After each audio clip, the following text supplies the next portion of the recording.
Good evening, everyone. Welcome back. It's yours truly, K Wrench, back with another episode of Fan Talk, your favorite podcast, produced by your favorite fan. That's me, K Wrench in the house, Kyle Brenchley.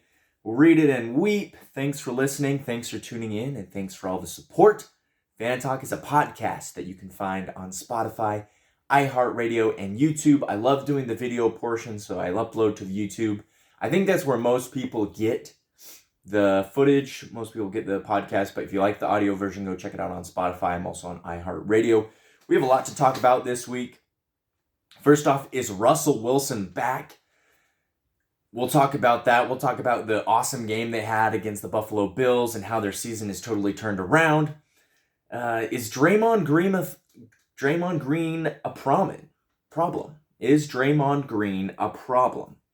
We'll talk more about his suspension as well as the fights that have been happening in the NBA. And we'll talk college football as well, updated college football playoff rankings. And, as always, stay tuned for more awesome content. I did post a non-professional dating advice video, so go check that out. I'll have that linked in the description and tagged in the video as well. I appreciate the support. Love you guys. It is a Wednesday. Let's jump right in. So let's start with the college football playoff ranking. Okay, so we obviously had some very big games in college football this past weekend, some really good matchups. Fox pretty much had games from morning until night, and I watched pretty much most of them, so it's really cool. But let's talk about the changes in the college football playoff rankings this week. So it's week 12. New number one is the Georgia Bulldogs. They came off a very dominant, very promising, and very sure win over Ole Miss. And Ole Miss is a good football program, and Georgia really just took it to them, beat them by 30 points. Ohio State is at 2. They were 1, now they dropped to 2. Michigan's at 3, and Florida State's at 4. Michigan came off a big win against Penn State. Michigan's looking really good. Florida State has secured a spot in the ACC championship game. All 4 of those teams are undefeated 10-0. The other undefeated team is Washington. They're number 5. They came off an exciting victory over Utah to remain undefeated, so they're 10-0 as well. And then 6 would be Oregon. At 9-1, they took down USC. No problems there. 7 is Texas. Texas survived a late comeback threat from TCU. Texas has had a few of those games where it gets a little dicey there at the end, but that win over Alabama is really keeping them in the conversation. Alabama's coming in at number 8, Missouri at number 9, and Louisville at number 10. So from this perspective, this is what it's really going to come down to. So Georgia, I honestly think Georgia gets in no matter what, even if they do lose in the SEC championship game. Now, if they lose, the next 2 games of the regular season, then they don't get in. But I say if Georgia goes undefeated the rest of the season and loses in the SEC championship game, I think there's a really good chance they get in, especially if that loss is to Alabama. I'm just saying that. Same with Ohio State, Michigan. One of those teams is going to be a one-loss team because they play each other. And so in 2 weeks' time. So one of them will be a one-loss team. One of them will be perfect. It'll be interesting to see because those 2 teams will not play in the Big Ten Championship because the Big Ten is broken up between West and East. So pretty much the winner of that game will play Iowa in the West. And so whoever wins that game between Michigan and Ohio State has a very good chance going undefeated and will get a spot in the college football playoff. But those are 2 teams that as well, I'm thinking, if they lose one game, if they just lose to each other, they could still get in. Now, Florida State's different. I feel if Florida State loses a game, then they're going to be out because Washington's undefeated, Oregon's a one-loss team, Texas, Alabama. Those teams, I think, are better than Florida State. I think they played better teams. I think they're just a stronger team. So it'll be interesting to see going down the stretch what happens. There's a lot of good games this week. I know I don't talk about college as much, but I think most of my viewers, most of the people have a really good grasp on college. At least the people I talk to really seem to know college a lot. And so I'm just putting in my 2 cents. I really do think it'll be interesting to see what one-loss teams get in, because there has been debates in the past. I think it was 2 years ago, they were saying a 2-loss Alabama team was better than a 1-loss Michigan or Oklahoma team, So it'll just be interesting to see what the committee decides. They have to look at schedule, they have to look at quality wins, they have to look at record, they have to look at all these sorts of things, and they'll sort those out. But that is what it's standing right now. If the playoffs started today, Georgia would play Florida State, Ohio State would play Michigan. I think both those matchups could be exciting, could make for a good college football playoff. But there's that. Let's shift a little and let's talk some NBA basketball. So Draymond Green, if you guys didn't see this last night, the Golden State Warriors were playing the Minnesota Timberwolves, and it's part of the in-season tournament. If you guys have not heard about that, it's a cool little thing the NBA is doing. They have an in-season tournament where you get put in divisions and you play round robin style, so you play everyone in your division once, and based on those records, you get put into a bracket. Essentially, it's just an incentive to play hard during the season, because the seasons can be long, and January, February, you can start, losing motivation to play. So it's kind of cool. So this was a game between the Golden State Warriors and the Minnesota Timberwolves. And Draymond Green has kind of a reputation of being a hard player. He's very passionate. He loves the sport. He loves, getting into it. But he also has an ego. He also has a fiery part of his personality that really comes out. And this particular, I think it was like a minute or two into the game, really, really early on in the game, Klay Thompson is getting into it with a guy named Jalen McDaniels, a guy in the Minnesota Timberwolves. They're just guarding each other really close, and they're grabbing jerseys, and Jalen McDaniels rips Klay Thompson's jersey. And so they're scuffling. He rips his jersey. Draymond Green comes in because Rudy Gobert's trying to break up the fight. Rudy Gobert's got his hands on Klay Thompson, and Draymond Green comes in, puts Rudy Gobert in a headlock, and is dragging him away. Is dragging his player away. Bizarre thing. The fight totally breaks out. It gets totally crazy. People are losing their minds. Refs are blowing their whistles. The court is some atrocious color because it's the in-season tournament, and their courts are freaking crazy. So everyone on TV's having problems watching the TV already. And then it comes out today that Draymond Green will serve a 5-game suspension. Oh yeah, Klay Thompson was ejected, Jalen McDaniels was ejected, Draymond Green was ejected. And Steph Curry was already not playing in that game. So the Warriors were bare bones at that point. Draymond Green gets a 5-game suspension. And that begs the question, or as a fan I just consider, it seems to be that you see one thing, it's kind of like there's this effect where you see something on TV, you see something in a movie that isn't real, but your brain processes it as real. And so you think that it is part of your world, it's part of your life. And so I think there's something that kind of goes along with that, where if you see someone else doing something, you see an experience of someone else, then you think that can happen to you as well. You try to duplicate that.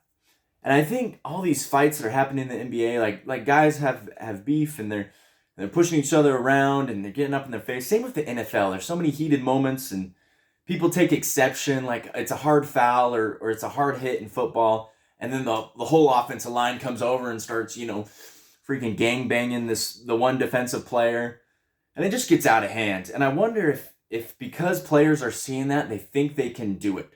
They think, oh, it happened in that game, people are coming out for us, so we're going to be ready to fight in our game.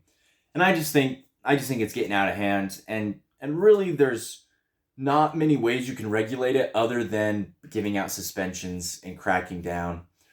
And so obviously that's what happened. Draymond Green out 5 games. We'll see how the Warriors do without him, and we'll see if any more fights come out of it. There probably will be, let's be honest. Okay, now let's shift to the NFL, and let's talk about my Denver Broncos. I got my Super Bowl ring right there, bing bong. I told them last week, I said, prove me wrong, because I picked the Buffalo Bills, because honestly, that was the safe pick, right? It was in Buffalo. Broncos were coming off a huge win against the Kansas City Chiefs, but you never know with the Bills. And that Monday Night Football game was absolutely bonkers. If you guys watch that game or go watch the highlights, crazy game. Denver forced 4 turnovers, had Josh Allen scratching his head. Denver wasn't able to score touchdowns off those turnovers, though. A lot of the times, they were just field goals or they were punts. Bills' defense stepped up pretty big as well. Buffalo only led at the 2-minute warning at the end of the game. That was their first lead of the game. They were up by 1 because the Denver Broncos, Will Lutz, he's the kicker, and Riley Dixon, he's the punter and placeholder. He holds the ball down for the kicker to kick. They missed an extra point. Will Lutz missed one. And then Riley Dixon fumbled the snap on a second one. So 2 missed extra points made it so the Denver Broncos were down 1 with 2 minutes left because Buffalo had just scored. So Russell Wilson, of course, telling people, proving them wrong that he can still cook, takes the Broncos down the field. Incredible drive, helped by a defensive pass interference on Tyron Johnson. Got them in field goal range for the win. And this is what happens. The snap is down, and they kick it, and they miss. And Denver misses the field goal. But Buffalo had 12 men on the field. So there's a penalty, 5-yard penalty, re-kick. Now you're asking, why did Buffalo have 12 guys on the field? This is why. So Denver had used all their timeouts. And they were inside the 20-yard line, and they were just taking kneels. They were just basically getting it to the right hash, getting it to the right side of the field so Will Lutz could kick it better. And so on 3rd down, instead of kicking the ball on 3rd down, they took a kneel. There's like 25 seconds left, so they had to run their offense out and bring the kicking team on. It was kind of chaotic, caught Buffalo off guard, and so they had 12 guys out there. So when Will Lutz missed the kick, there was 12 guys on the field, 5-yard penalty, re-kick, and that time, Will Lutz kicked it through, and Denver won 24-22 to make them 4-5, 3-game win streak with big wins against the Kansas City Chiefs and the Buffalo Bills. Broncos country, let's ride! Now let's talk about Russell Wilson. Russell Wilson has gotten a lot of flack. He's been under fire for a lot, and justifiably so. 2022 was his worst season of his entire career. I have his career stats pulled up here. In his 10 seasons in Seattle, he never did as bad as he did last year with the Denver Broncos. He only completed 60% of his passes. He was sacked a career-high 55 times, and his rating was 84.4, which was a career low. This year, though, he's doing a lot better. In just 9 games, Russell Wilson has thrown for 18 touchdowns. Compared to last year in 15 games, he threw for 16. So he's already surpassed his last year's touchdown stats in 9 games, in half the games this year. He only has 4 interceptions. He has only taken 30 sacks. I mean, that's still pretty high. If that's the case, then he's on pace for actually another career year in sacks. So that's still something he needs to work on. But his quarterback rating is 104, his best rating since 2020. 2020, essentially, that 2020 year. And he's completing 78% of his passes. So he's doing a lot better. He showed in both the Green Bay Packers game and the Chicago Bears game and the Buffalo Bills game. Those 3 victories, he showed he can lead a drive down the field in clutch time to help them win. And did you guys see? I'm going to link this video. Check out this catch by Courtland Sutton and this throw by Russ for the touchdown. Unbelievable. The toe tap, the throw, the accuracy, the illusion. Go check it out. It's totally incredible. Russell Wilson's playing a lot better. He needs to play better because the defense is really stepping up. They've forced 9 turnovers in the last 2 games when they only have forced 6 in the first 6 games, or 7 in the first 6 games. It's incredible. Denver's turning this around. It'll be a really fun matchup against Minnesota that I'll talk about in just a minute. So let's do it. Let's jump right into picks. Perfect segue into Week 11 picks. We had some awesome matchups, and we have some better matchups this week. So let's jump into Thursday Night Football. We have the Cincinnati Bengals visiting the Baltimore Ravens. Cincinnati Bengals coming off a tough loss to the Houston Texans. I'll give credit to Houston all day. They played lights out. They played amazing. But the Bengals really should have won that game. Tyler Boyd dropped a touchdown pass there at the end. Who knows what C.J. Stroud would have done? Maybe he would have led them down and been a baller and scored for them. But Bengals visiting the Baltimore Ravens. Short week game. Baltimore coming off a tough loss to Cleveland, where they blew a big lead. This game is in Baltimore. I like Baltimore to bounce back in this one. Give me Baltimore Ravens, give me Lamar Jackson, and they stay atop AFC North. So let's lock them in. Baltimore. Another AFC North matchup. We have the Pittsburgh Steelers and the Cleveland Browns. This game is in Cleveland. Deshaun Watson is out for the rest of the season. He has to undergo shoulder surgery. And so they're going to be rolling with P.J. Walker. So now that P.J. Walker is the quarterback, here's the deal for both these teams. Neither of them have good offense, but both of them have elite defenses. Now, I believe the Steelers won earlier in the year because of defensive touchdowns. Now, this game is in Cleveland, but I think the Steelers pull this one out because I think when it comes down to it, Kenny Pickett can be good. He really hasn't been bad. He just hasn't been amazing. And so he hasn't really stood out. And the offense hasn't been perfect by any means. But he hasn't been bad. He hasn't been like Zach Wilson bad, you know? So give me the Steelers in this one. Another fun AFC North matchup to watch. That game's at 11 a.m. Check it out. Bears at Lions. Man, the Lions are looking good. I don't know if the Lions... I'll say this. The Lions probably maybe one or two more games the rest of the year that they lose, but they're not going to lose against the Bears. Give me the Lions. Chargers at Packers. Now, this is a good game for the Chargers to get things right. They scored 28 points, but lost. 38 points. I apologize. Was it 38? Yeah, they scored 38 points and lost. That's crazy. That's absolutely crazy. They're playing the Green Bay Packers. It is in Green Bay. It will be cold. But Justin Herbert, Keenan Allen, that is a connection match made in heaven. Give me the Chargers. We have the Raiders visiting the Dolphins. The Raiders are 2-0 under interim head coach Antonio Pierce. But I think the Dolphins win this one. Dolphins have pretty much won all their games against teams under 500. And Vegas is at 500. So we'll see if that holds up. Giants at Commanders. Commanders need this game more than anything. Their season is on the brink of destruction at 4-6. Tough loss against Seattle. I think they have a very favorable matchup against New York Giants, and they win. The Giants are a dumpster fire right now. Cowboys at Panthers. Give me the Cowboys. Although the last time the Cowboys played a garbage team, it was the Cardinals, and they lost. And that is the Cardinals' one of two wins. So, wouldn't be surprised here if the Panthers pull out some shadoogity. But I'm picking the Cowboys. Titans at Jaguars. Jaguars got absolutely embarrassed. Absolutely embarrassed. They should be ashamed of themselves. I know the 49ers are a good team, and I'd pick the 49ers to win. But 34-3 at home? Golly. Talk about coming out rusty after the bye. Give me the Jags in this one. Tennessee Titans. They have their quarterback in Will Levis, but they have some serious question marks everywhere else. Cardinals at Texans. This is a sleeper pick. Cardinals could make some noise. And because of that, this will be my upset pick of the week. I'm picking the Arizona Cardinals to come out and win this one. Although I do think C.J. Stroud is going to ball out.